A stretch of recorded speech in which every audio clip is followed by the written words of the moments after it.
You're listening to Generation AI from Live Person. Welcome everyone to Generation AI. I'm Ruth Zive, and I am so delighted today to be speaking with Vittorio Banfi. Vittorio is a real deal entrepreneur. He sold his first company to Google in 2022, and he already has a new AI project in development. I'm really excited to talk about that. So get ready to listen in on a deep conversation about AI hype, creativity, and personalization. But before we officially welcome Vittorio to the show, I'd like to play for him a one-of-a-kind piece of AI-generated content that our team created especially for you. In the beauty of Italy, where dreams take flight, a visionary entrepreneur emerges in the light. Vittorio Banfi, a name that rings with pride, built a company called Bot Society, reaching far and wide. Oh, Vittorio Banfi, a pioneer with a dream. From Bot Society to Google, his success did gleam. Now he's venturing anew, with podcasts as his theme. A new company he crafts like a flowing, endless stream. With Tailor's AI at work, a symphony begins, crafting stories and conversations that resonate within. It weaves the words together like a masterful scene, tailoring each podcast to fulfill every listener's dream. Vittorio Banfi, a visionary leading the charge. Tailor's symphony of podcasts, a treasure to enlarge. With every episode, a story tailored to ignite. The future of podcasting shines so bright. Vittorio, what is your reaction to that AI-generated poem or song? Oh my God, that was awesome. It's the first time I'm hearing it, and it was to the right level of cringe. It was absolutely masterful. It's like cringy, but also impressive a little bit, right?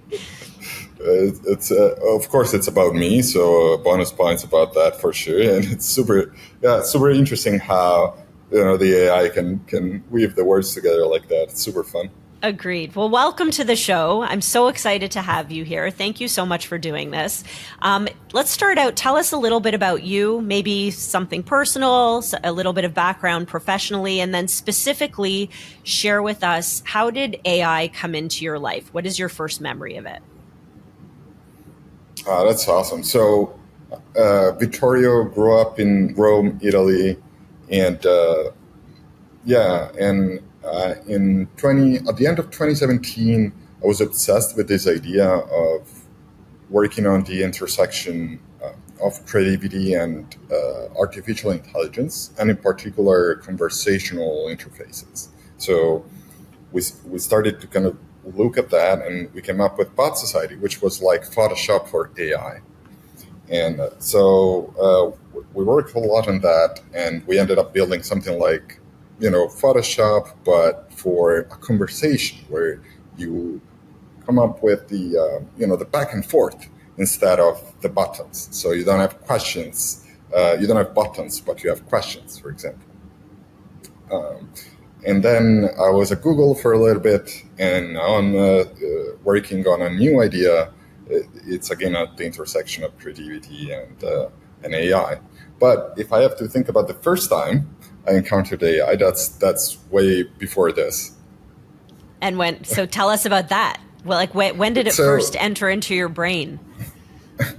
So I think that the very first time was on the IRC chat, which was like a very old chat protocol. I don't know if you ever, and so back in the days, like, it's not too much time ago actually, but like it was still used a lot, and you could simply build like chatbots for chats. And this idea of like building something that replies to you, and you build it and then it replies to you, for me was mind blowing when I was a teenager. And I think from that moment on, I kept pulling the thread.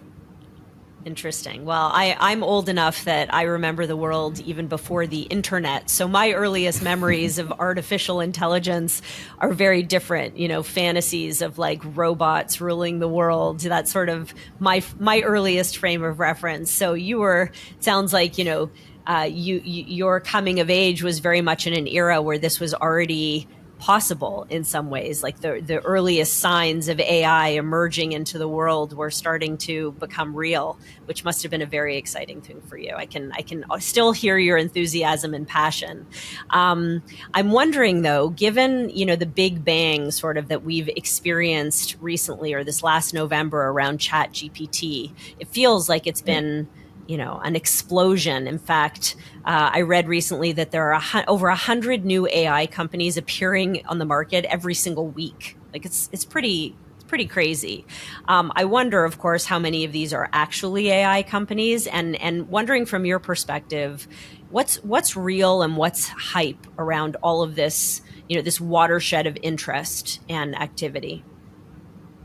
Yeah, that's super interesting, because I think if you've been in the industry or in the space for a while, the release of ChatGPT was interesting, was very was foundational for sure. However, you could feel it that that Da Vinci before it and GPT-2 were already very, very interesting, and so it felt a lot more gradual for us at least. That said, I have seen a lot of hype cycles now, at least 3 in my life. And in my experience, there's 2 types of hype cycles. There's the hype cycle around something that could work in the future. And there's the hype cycle around something that is actually useful. And in this case, the sensation is generative AI got to the tipping point where it's actually useful. And so like at Bot Society, we're using GPT-2 back in 2018. And, we found ways of making it useful. It was amazing. But of course, like it was an order of magnitude less useful than GPT 3.5, which is what ChatGPT is based on. So all in all, hype around something that's useful, it's good. So it's interesting what you're saying. So from your perspective, and this makes a lot of sense to me, the hype was less so about the promise, which had been around for a long time, and there was even some utility around that promise, some reality to that promise. But the hype was really much about the commoditization or accessibility or availability or mass utility of this promise now coming to life in a much more tangible way. Do you think that's a fair way to characterize it from your perspective? Yeah, absolutely. It's like you've reached the point where the gradual improvement is so, it gets to the point where it's actually useful. And so you keep adding, 1% better, it's 2% better, it's 3% better. And it gets to the point where it's kind of tipping point where it's actually useful and everybody sees that. And that's the hype cycle we're in. Right? And so if we're at the tipping point, yeah. If you think about, the visual of a hype cycle and we're at the tipping point, you think it's coming down now? Like how much time, like if we've peaked, you think now it's sort of settling and the hype is going to settle into a better state of reality? I think that would be a healthier than crazy, peak. But in my experience, when there's a hype cycle around something that is actually useful, the lull, kind of the decreasing part of the curve is not as steep. So I expect, some hype to decrease, but still, like, I don't see people, not using ChatGPT or similar tools anymore in like a month. I don't see that as realistic. That's gonna stay with us. And so, yeah. Got it. So it will be less so, it will be hype that is no longer mounting, but hype that is sustained because it will just integrate into our lives is probably what will happen. Exactly right. Yeah. Okay, well then let's talk about that a little bit, especially relative to your world. You have a new company now. Very interesting to me because, as you know, I work in a creative world. I head up marketing. So tell us a little bit about Tailor, what it is, and how it's leveraging AI throughout the user experience. Sure. So Tailor is your personalized daily brief.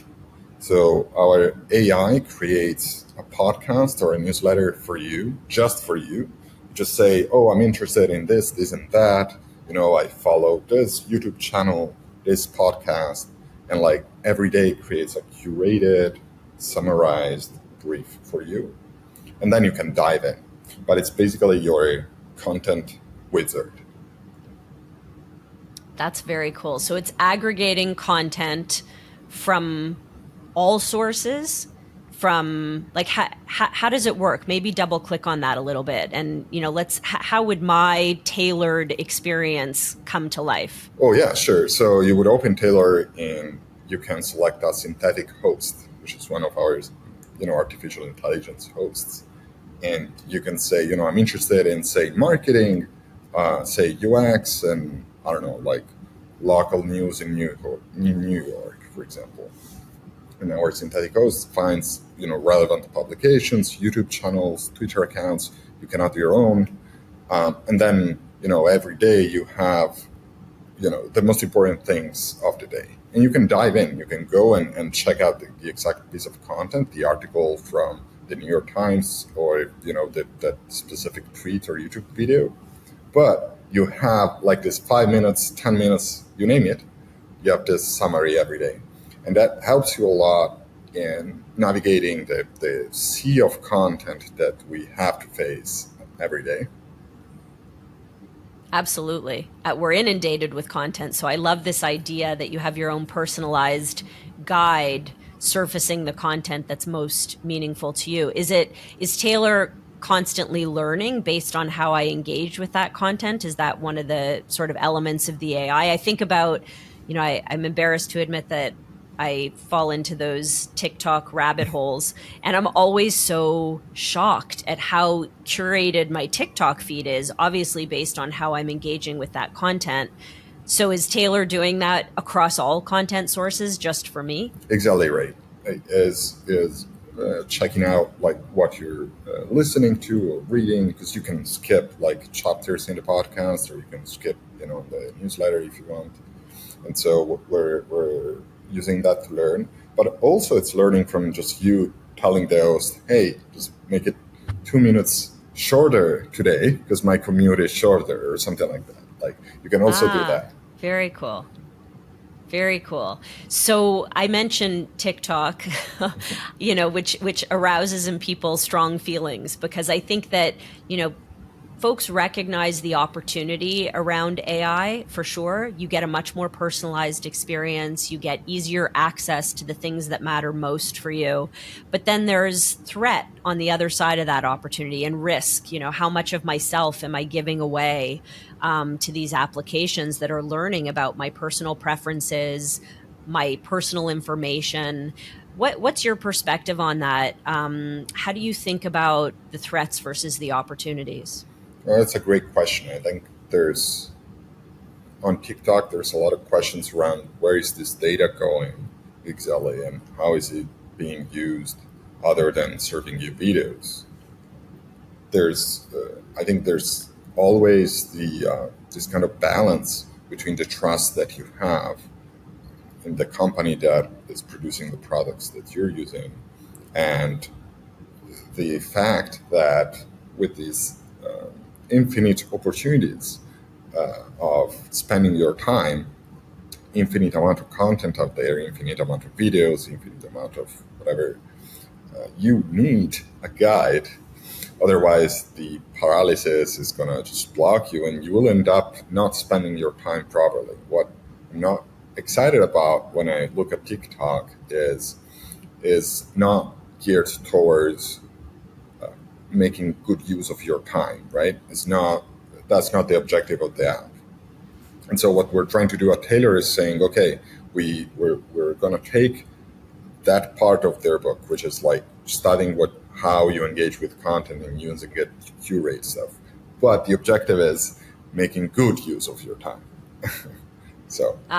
So you don't get pulled into the rabbit hole. You're more so satisfied with what you've consumed because it's so tailor-made to what it is that you're looking for.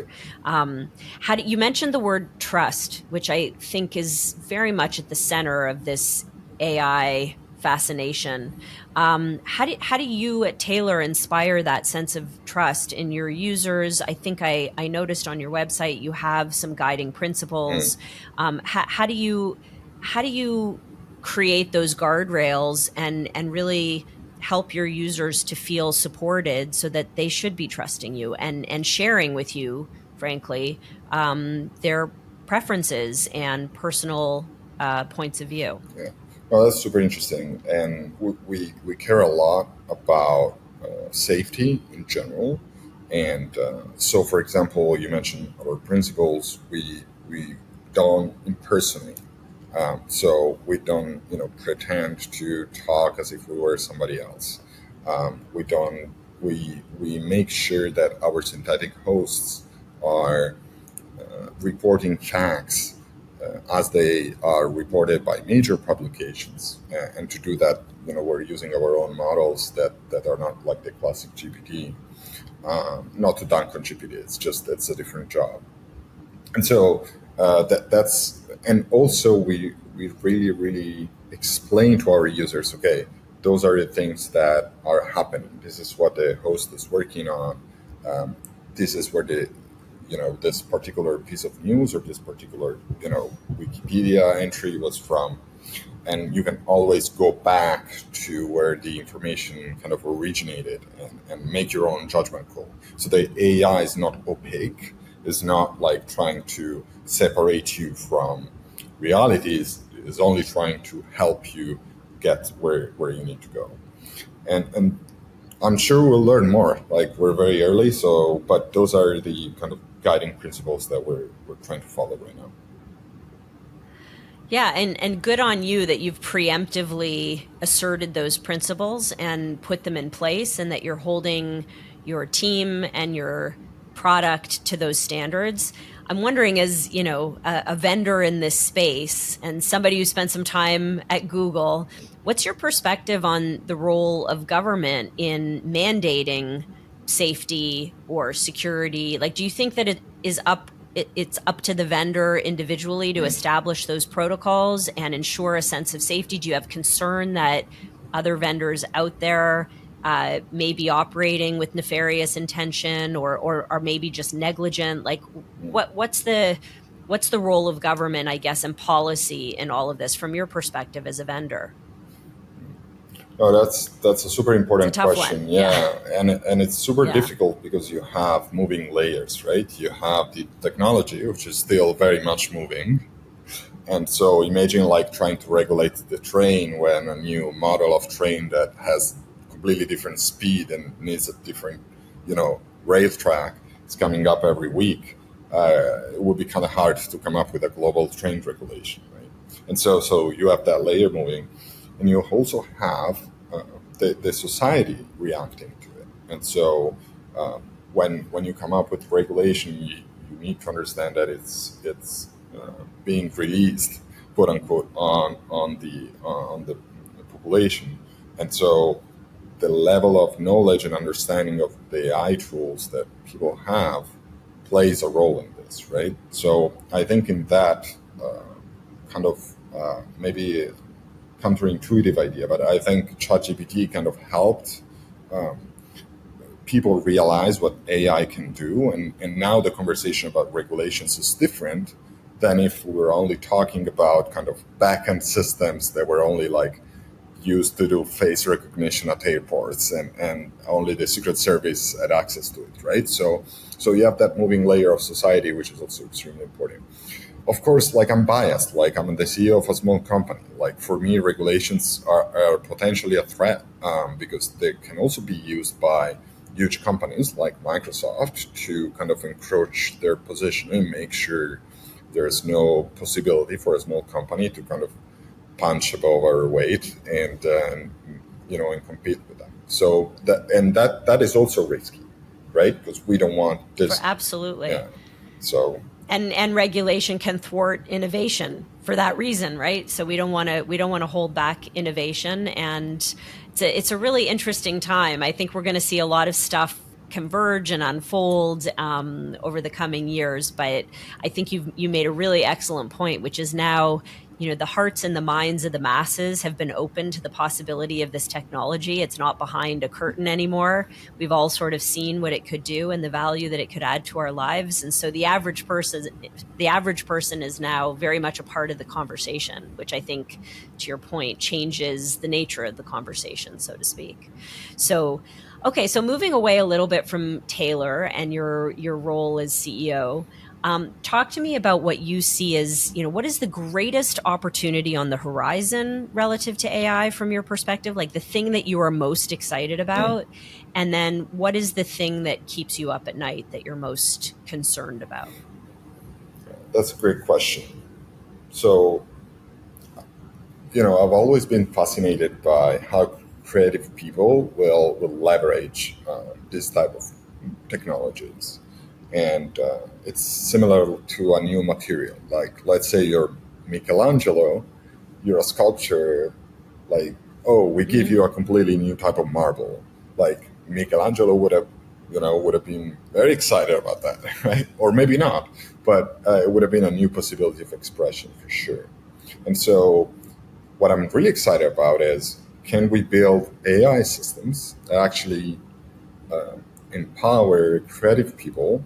In our case, they would be content creators, to focus on their work they do best, instead of, focusing on creating a 3 seconds video that is vertical, et cetera, et cetera. Just focus on doing what you do best and using the tools that are out there to kind of take care of the rest. Is that possible? And I think in the next 5-10 years, we're going to see that for sure in some sort of way.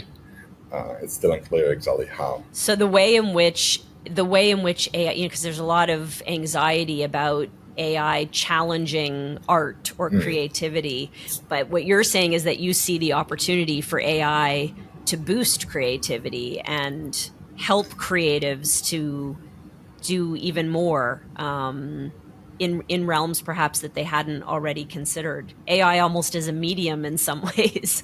So as a creative, I like to hear that. I'm also excited about how the world of design and content is going to change as a result of this technology. And what keeps you up at night? So it's kind of the opposite scenario is also possible, right? Like we could not manage this right and end up in a situation where we devalue creativity. We think, okay, it's just another commodity. Like I don't need a director. I can just ask the AI to create a movie from scratch for me, kind of thing. And I think on some level, some movies out there, they really kind of feel like that a little bit, right? Like they feel like series. That's fair. Right? So it's not only AI. The point I'm trying to make is like the society layer I was talking about before. It's also valid here. So we should try to think, okay, is there a way to build our incentive structures so that we don't end up there, like devaluing creativity, and we build systems that value that properly? Because people like people. Like people like to watch people. People like to see human creativity above all else, and so it's kind of the human nature. So I'm optimistic that this is the less likely scenario. I'm glad to hear it, and I certainly hope that that's the case. I share your perspective on both fronts. So we are nearing the end of this discussion. We'd like to end with the same question to all of our guests. So I'm going to ask you, tell our listeners, what is one thing in your life that you wish you could automate? And what is one thing in your life that even if you could do it, you would never automate? Oh, okay. So that I can automate, I'd say maybe like the curtains in the morning, something like that. Like, wait, maybe is that possible? As soon as the light comes. Well, I mean, I have automatic curtains. I have a remote control, but I have to go and press it. Right. So you're saying like as the sun rises, that it would automatically open up. That's a beautiful idea. Yeah, but not waking me up when I'm sleeping. So it's kind of hard to automate. Like make sure that. Right. Love that. Yeah, that's for sure. So not automate. I really like to cook, and so for sure I would never like.